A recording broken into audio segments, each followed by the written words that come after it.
So it looks like it's over for all these fake ass producers that are stealing other people's beats and claiming them as their own. Rappers are starting to call out producers who are selling exclusive beats to multiple artists. And the first producer they're exposing for stealing other producers' beats and claiming them as their own is none other than, you probably heard of this guy, DJ Pain 1. That fucking thief. So in this screenshot, Tyrone and Sincere Sinatra both called me out because I posted an Instagram advertisement with a bunch of beats, including a beat that they claim is actually created and owned by Dreamlife Beats. And I got exposed for stealing a beat from a production duo overseas named So Special. The beat's called Testimony. Am I actually selling this beat on my website? Because if I am, this could be bad for me. Yep, there it is. Look at that.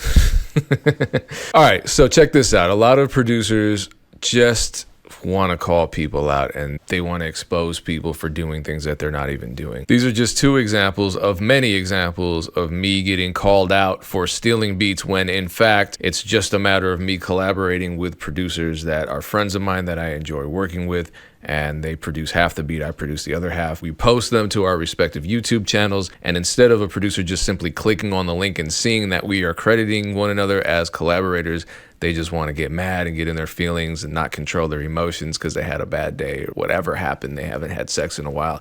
And so I become the recipient of all that frustration. And is there ever accountability? Is there ever, oh, my bad? Is there ever, you know what, I apologize, I can do better? No, of course there's not, because this is 2025. No one takes accountability. And so what's interesting is because accountability is so rare, it actually becomes sort of a superpower, not just for producers, but for everyone in the music business. I'm a producer, obviously, but I have two stories. One, a story in which I'm forced to take accountability because I messed up, and another story where, well, you'll just have to see. I was basically accused publicly of selling an exclusive beat in a scammy, fraudulent sort of way. Not just a scammy, it was weird. A lot of sexualization of DJ Pain 1. It's weird. Dame thought it was hilarious. Now, I was waiting for you to say some dumb shit for a minute so I could lift your shirt and expose that pink thong you got on. Fuck out of here.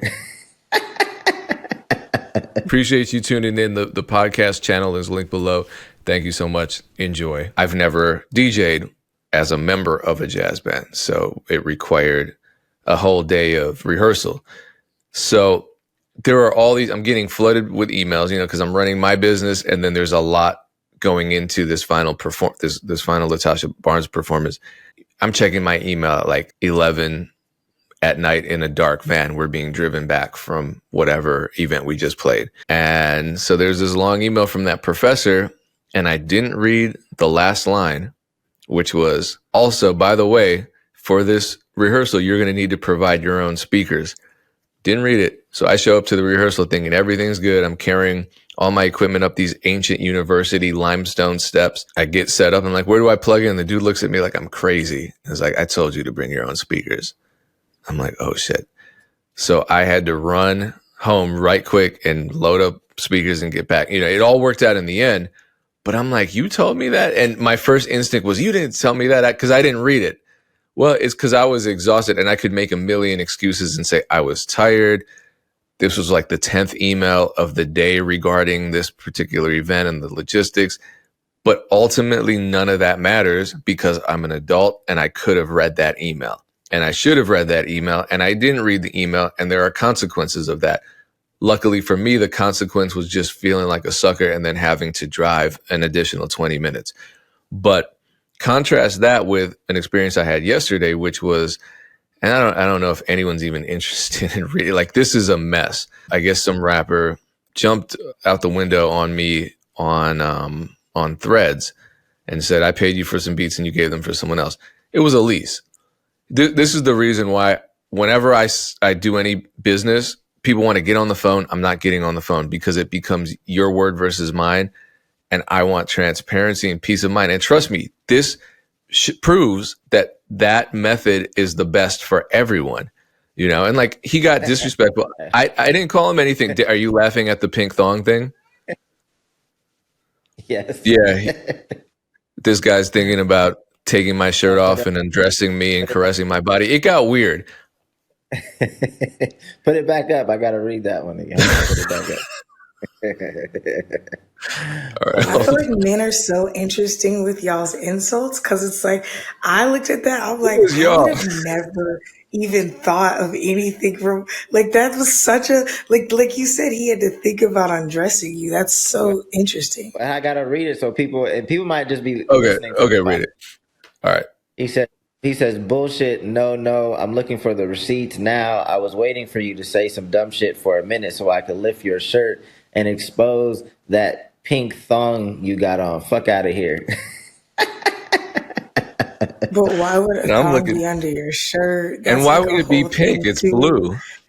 It's, Why do things escalate so fast on the internet? This shit is crazy. That's why we got to start this boxing reality show ASAP. Oh no, Um, he wanted to fight me. He told me to come by and we can meet up.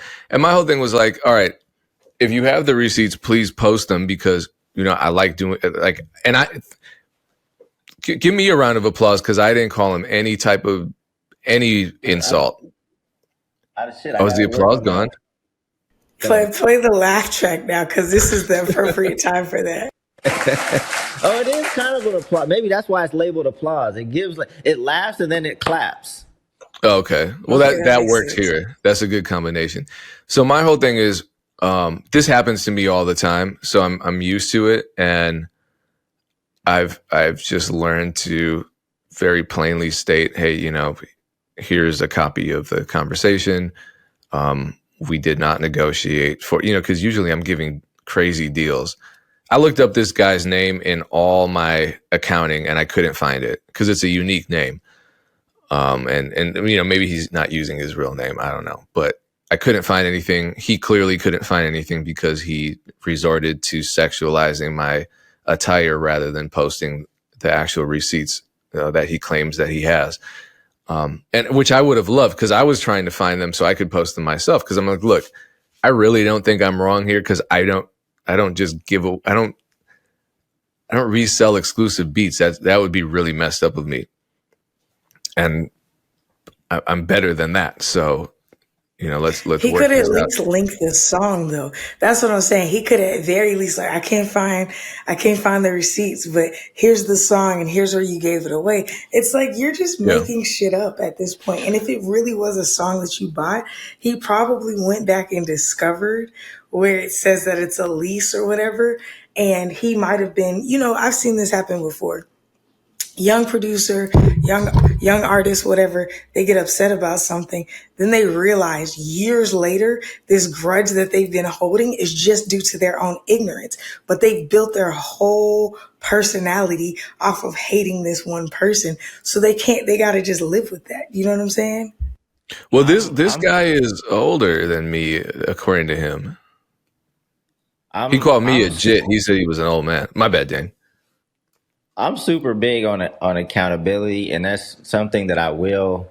I guess the new age term is like borderline crash out on certain things. Like there have been times where like it gets so frustrating for me that I'll crash out when somebody is clearly just not accepting accountability for something. It is a huge pet peeve of mine, and it's so unproductive. So that could be my last word or of advice for this episode is like, please take accountability.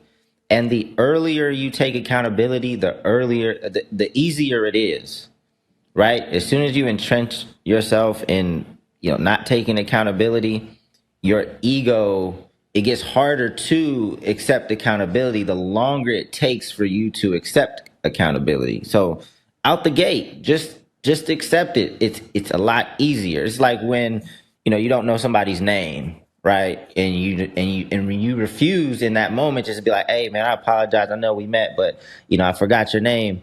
What's your name again? It's a lot easier to do that in that very next interaction than if you don't ask and now you're 10 interactions in.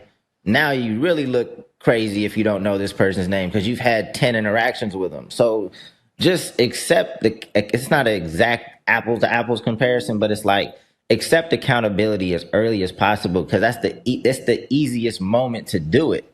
You let it play out. Now you really look crazy. Well, and then just don't be on 100 all the time. You know what I mean? And that's why I shared the first story because accountability used to be really difficult for me. I think it's hard for a lot of people. So I understand. But you don't have to be reactive every single time, because I didn't reach out to the guy. He could have reached out privately and said, hey, I have an issue with this. Let's resolve this. He could have even said everything he said there, but privately, but he had to say it publicly. I don't know why. And then he created an accountability trap for himself because he said, I'm going to post the receipts. He didn't post the receipts because they don't exist. And if they do exist, they probably prove him wrong. If I'm wrong, post the receipts because I'll fix it. Regardless, my advice to producers and artists, I think this is advice to everybody, is know exactly what you're agreeing to and communicate that clearly on both sides. Because when I'm having this conversation, look, I've seen producers, we've covered this. I think it was one of our favorite producer scammers who's also kind of from Aaron's hometown. So we're not going to say his name. But he was not too much on Atlanta. Chill. No, I would never. It's just, this was a very unfair. He doesn't live there now. So I don't know if Atlanta claims him anymore, but he was running ads that said he was selling exclusive beat packs. And it's like, these aren't exclusive because they're in an advertisement that's seen by hundreds of thousands of people, and anyone can buy that pack multiple times. So there are producers out there who use deceptive language. There are artists who make purchases without really fully reading agreements or even asking questions, you know what I mean? Or they make assumptions, like when I'm interacting with artists, I say, you know what, we're not doing the exclusive, but I'll give you the unlimited rights, which is the best license, the best non-exclusive license. And then people are like, but I paid $50 for that, so it's mine. And I'm like, no, here's the screenshot. And then it's cool because it's in writing. So keep stuff in writing, producers. Don't everyone just keep stuff in writing. Don't be on the phone. Don't talk each other's ear off because you're gonna forget what business was discussed. Keep it in writing.